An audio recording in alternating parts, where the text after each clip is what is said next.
Hi everyone, this is Soren, Black Belt Mindset Business Coaching Consultant. And we're fortunate this morning to have Rebecca Birch from NetHub. Welcome, Rebecca. Thank you. Thank you for the invitation.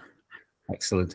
Well, so I'm really interested to hear about your story and your journey with NetHub, some of the challenges you've faced, a bit about your background as well. So it's just for the audience, tell us a bit about the background. Yeah, okay. So obviously I'm in tech at the minute, but that's not my original background. I was in financial services for 20 plus years before starting and co-founding NetHub. So various different organizations, small to medium to corporate size entities in terms of the financial services. Worked in mortgages, consumer credit in general, mostly in sort of customer services roles, and then towards the end of that moved into some compliance-based roles. So a bit of a change, bit of a pivot to tech. So the reason that happened was generally after a couple of conversations with my brother, who is co-founder. He had this sort of brainchild, sort of buzzing in the background, something that he'd always wanted to do. So he kind of always said to me, yeah, well, it'd be great if we did that together. I sort of, just kind of went along with that and yeah, that would be great kind of thing. At that point, never thinking that would actually physically come to fruition. So then at one point he said, okay, we're ready. Let's do this. I've got some people that have, started to help me build this platform. At which point I was at a point in my life when I was in a very stable job in financial services, all the benefits. I was working in a place that I'd personally felt was kind of in alignment with my own values, ethics, etc. So quite a big risk. So I thought to myself, what would future me say? What would, if I sort of either continue down this path of, into financial services, or, would future me say, well, you should have taken that risk, you should have, gone for it. So I'm always of the frame of mind, thinking, I don't want to ever look back and regret not having done something. Hence me then moving into building this tech platform and leaving behind all the security of a normal job, if you like. So yeah, I haven't regretted that in any sense. There's been a lot of sort of ups and downs, as I think anybody building their own business will find. So that's kind of 4 years ago. That's when I started with my brother to build this platform. So at that point, there were 3 of us, myself, my brother, and we took on an account manager. To date, we have 7 of us in the team. So we've managed to build our own dev team in-house as well. So we moved that from a couple of agencies that we'd worked with, third-party agencies. So we're really kind of proud about where we've got to now, and we've got an excellent team. We couldn't do it without everybody that's part of this journey. So Fabulous. So what's your brother's name then? The brother's name is Tim. Excellent. And is Tim from a tech background? That's how he's able to develop this? No. So his background is marketing. So he's worked for some large organizations himself, and then more recently he started his own business in marketing. So he's actually had a couple of marketing businesses. So he's kind of got the entrepreneurial background, if you like, rather than the tech.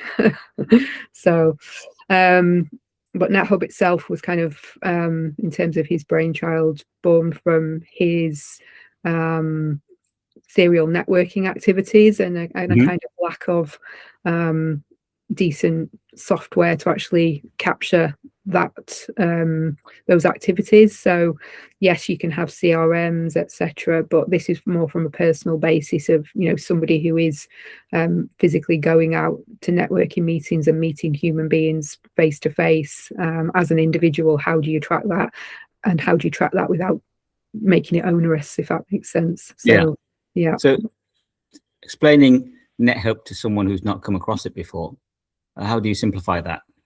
So in very simple terms, I would say that we've built the first proper member relationship platform. So not CRM, but MRM. So if you kind of think of it as a CRM equivalent for organizations whose business is actually their members and their network. So think about clubs, networking groups, trade associations, and charities. And in essence, what it does is it helps them grow that network. It can help them lift revenue per member, and generally run the whole organization on a fraction of the admin that they might be used to doing. So what we find is organizations using it actually can scale faster as well than ones that are perhaps stitching things together using spreadsheets, MailChimp, and various other applications that are out there. So interesting. Yeah. So without naming names, unless you want to, of course, do you have an example of businesses that have using this system? Yep. So you can see all of these in action online if you want to sort of Google it. But we are currently working with Grafters Supergroup. So they are a national networking organisation, property and construction sector based. So they operate right through the UK. So their owner had a sort of strategy for the next 3 years in terms of growth. We started working with them in January, and what we've actually seen is he's a lot further along that 3-year strategy from January to now that he perhaps would have been if he wasn't actually using the platform. So yeah, that's one of our kind of major networking groups that we support. There's a group in Scotland called Revitalise. We work very closely with Lee, who's the owner of Revitalise. KCC Networking, very much Cheshire-based. Synergy Networking, down in the sort of Kent area and surrounding towns. Your Partnerships, Southwest. Gosh, there's quite a few then. That's fabulous. Yeah, lots and lots. Charities as well. We work with. So we've got Jeannie's Wish that we partner with. We have Positive Action in the Community, which is a charity based very closely to where I am, so Northwest. Yeah. Do expos as well, is that right? So we ourselves attend expos, but the software as well will enable expo management, so selling of the stands, etc., and management of that. So yeah, brilliant. So in terms of if people want to get involved with this in some way as either a member, solo entrepreneur, or business, how do they go about that? So, well, first of all, if they're interested in what it does for them and would like to understand more the sort of back office system, we can arrange a demonstration of that. What we generally do as well is we'd have a sort of fact-finding conversation and understand what their current pain points are, because that's kind of where we would initially focus in terms of building the system for them, to understand, what parts of the system can make them, achieve whatever their goals are faster or in a better, more efficient way. So demo, fact find, and then we would basically build a package for them based on whatever their requirements are. But it's depending on the size of the organization, but it's a very swift onboarding process. The actual system build itself, that can be done within a couple of hours, and then we work very closely with the owner of the organization to understand exactly what their needs are, and if there are other people involved in terms of meeting hosts, for example, we will work with the meeting hosts as well to provide training and support, so that they can then support their own members in using the system. So would you say the main functions are relation to a NetHub? Is it hosting meetings? Is it other things? So that one of the major features is the events management software that's inbuilt in there. So it will enable an organization to do the sort of digital ticketing and promotion of very simple standard one price tickets all the way up to gala dinners, expos, etc., where you might be gathering or selling other add-on options. So charity dinners, for example, we can support the pre-sale of raffle tickets, drinks packages, gather any dietary requirements, accessibility requirements, you name it, we can probably configure that as an add-on. So that suite is huge and it's growing all the time. We also facilitate subscription management. So if somebody's paying an organization on a regular basis, whether it be weekly all the way up to annually, you can configure those packages and put those in place, set them up however they need to be set up. All the payment transactions are taken via a Stripe integration, so we don't actually physically handle any of the clients' monies. That all flows straight into their bank account via a Stripe integration. Invoicing is all automated as well, so there's no additional admin in terms of invoicing. You've got a communication suite, you've got a full group management suite, so if you've got people coming, joining and leaving, you've got all of that at your fingertips and you can add them to group, remove them if they do leave the organization. You've got a very powerful insights dashboard, so you can understand at any one time how many members have you got, what's your membership churn like, what events have you got running, what's the revenue, memberships, etc., revenue associated with that. You can also understand more about the members as individuals. So are they getting ROI on their membership investment? So, by the time it gets to the point where they should be renewing their membership and they turn around and say, well, actually, nothing has happened for me here, I'm not going to renew.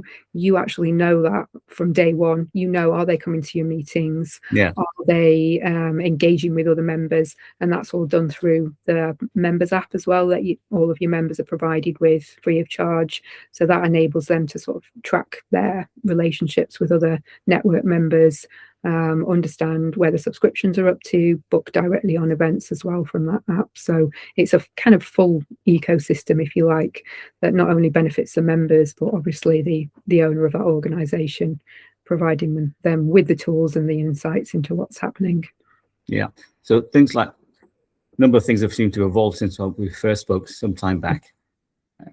Lots of people were initially using Eventbrite. So how does this compare to Eventbrite, and how much better are you?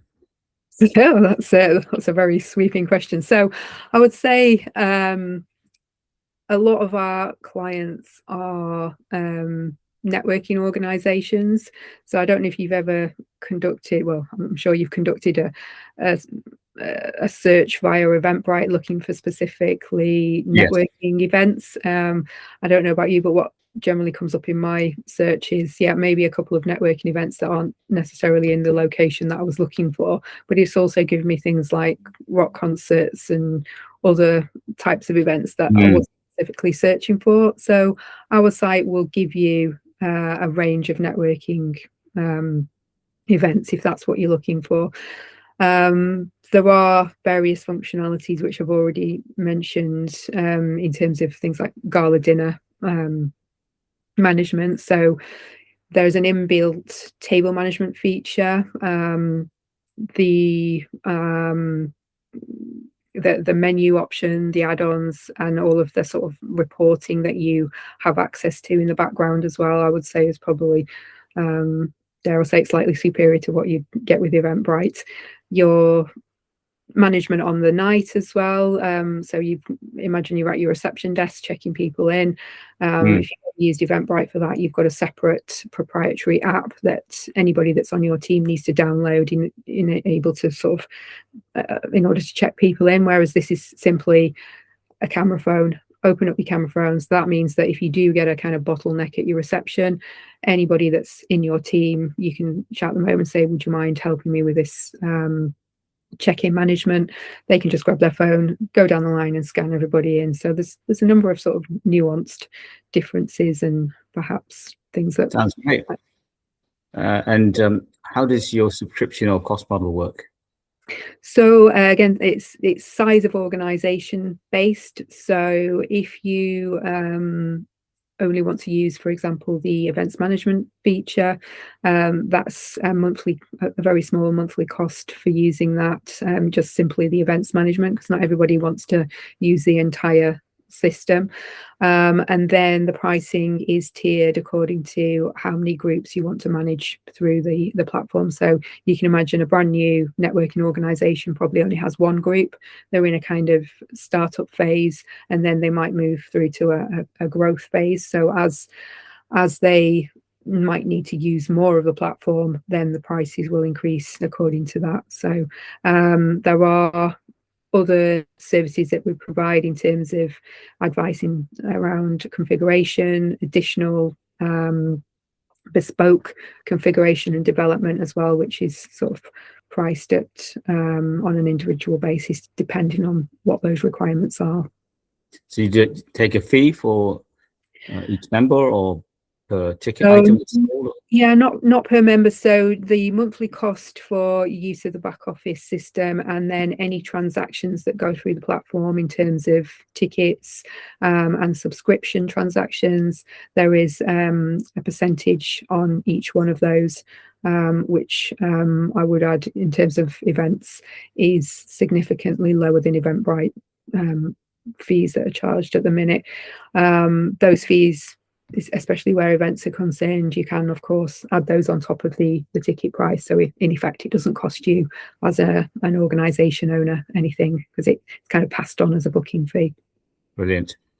So this is an interesting journey you've had for the last 4 years. Yeah.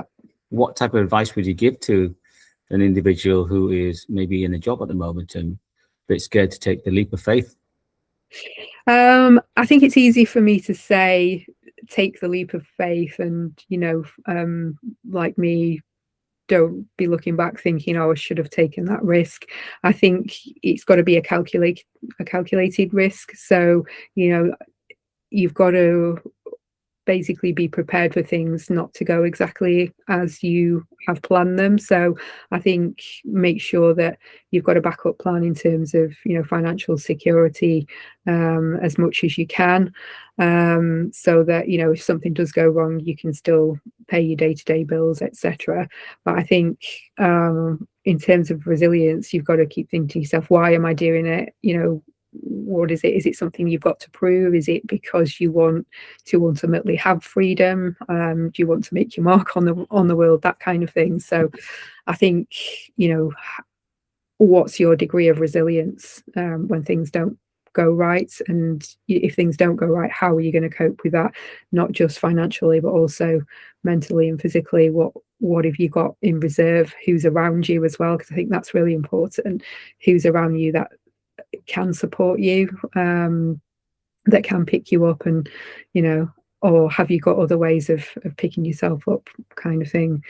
So I think have a plan as much as you can, but also be ready to pivot and be flexible with that plan, because I think building your own business is definitely not a straight line. Where we started, for example, we had an idea for a product, but that product where it is now is significantly different to where we are, and the reasons that it is because we also listened and worked very closely with our customers. So we listened and we took their feedback, and we made things better where we'd identified that they needed to be made better, but also there was a commercial a really good commercial case for doing that. So you've got to be open-minded, I think. Brilliant. So being flexible, being resilient, having a plan, very important, and having a support system. Yeah, so I totally agree with that. Definitely. So one or two key challenges you faced? So key challenges, probably one of the biggest ones is financial backing, because I mean we have used our own funds to build the business, but we've also we've done a couple of rounds of investment as well, so that's quite a hard slog. And specifically for us, because we want to be in control of the business, we've been very, very careful in terms of who we've had supporting us in terms of backing. So that, and I've kind of been to a couple of talks and listened to people that have been on similar journeys to us, and they've kind of given that piece of advice that, you know, be careful who you invite to be part of your business, because there are some unscrupulous people out there, but also people that aren't necessarily unscrupulous but want to be on that journey with you, want to get involved with the financial backing, but also want to be very, very heavily involved in the direction of it. So I think it's, again, being clear on what you want and where you're going with your business before you start going down that route of engaging with backers, if that makes sense. Indeed. Yeah. Recruitment as well, that's been a key one. So we're a small team still, so we're at a kind of family stage in terms of the team. So, you know, introducing new elements into that team, you have to be very cautious about that. So I think we have learned our lesson previously with some kind of people we've come into contact with. So there is a very sort of delicate balance within the team. We all work very well together. I know that's easy to say, but we have a proven formula and we've got some amazing team members. So yeah, the challenge there is not to upset that balance. You know, we're not looking to recruit immediately, but if we did, I think we'd bear in mind, you know, perhaps things that haven't gone quite right previously. Indeed. Thank you for sharing that. No problem. So what's one of the most exciting wins that you can share with us? Exciting wins are when we've been able to work with some of the larger organizations that we are doing at this moment in time. So it's been exciting sort of working with some of the smaller to medium ones, because we've been able to see them grow. But I think, you know, we're at a point where we feel the product is where it needs to be. We're never sitting still. We're always introducing new features. We're always upgrading. But I think the core product is in a very, very good position. So that's exciting for us to see that we can now really fully take it to market, whereas we've been a little bit sort of reticent, or we've done kind of softer marketing activities. But I think it's at a point now where we're all very excited about where it's got to, and the fact that we can kind of, you know, do a little bit more singing and dancing about it and what it does. Brilliant. We've proven the concept. So yeah. And how do we get access to NetHub? And do you have contact details? So you can contact me directly. So if you want a demonstration, if, for example, you're an organization owner, but anybody at all as an individual can actually sign up for a NetHub profile, because it works not only for organizations, but for individuals that might want to build a profile on there. And we've got a community of just under 6,000 users at the moment. So if you want to, you know, access that community and basically promote your business, promote yourself to that community, it's there, and it's absolutely free to download from all of the app stores. So that's the easiest way to do it. But anybody that's interested in knowing more about the back office system, contact me directly. Brilliant. And do they have a website or an email address? Yep. So my email address is rebecca@mynethub.com. But if you want to explore the website, first of all, it's www.mynethub.com. But you'll also see on that website, you'll click a link on there to see the full range of events that we host for our partners that are using the platform. Excellent. Well, Rebecca Birch, thank you for sharing your story Thank you. and the ups and downs of your business. And it looks like your business is really growing. I wish you all the very best success with NetHub, and hopefully we'll see you again sometime. Thank you, Raj. Yeah, appreciate the invitation. Okay, take care. You too.